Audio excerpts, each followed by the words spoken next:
یہ ولاگ بنانے کا سسٹم کیسے اور کیسے یہ خواہش پیدا ہوئی؟ ولاگنگ کا تو یہ ہے کہ شوق مجھے شروع سے ہی تھا. تقریباً پاکستان سے ہی میں مطلب 30-40 کے فالوورس ٹک ٹاک پہ تھے، اور میں بس شوق ولاگنگ کا نہیں تھا.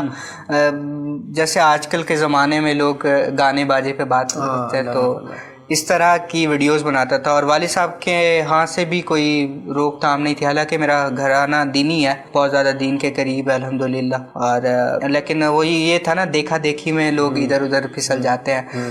تو وہی کہ میں گانے باجے پہ ویڈیوز بنا کے 20-30 کے فالوورز ہو گئے. تو بس ایک رات ایسی آئی کہ جب مدینے کے شوق پیدا ہو گیا تو پھر سب کچھ چھوڑ دیا.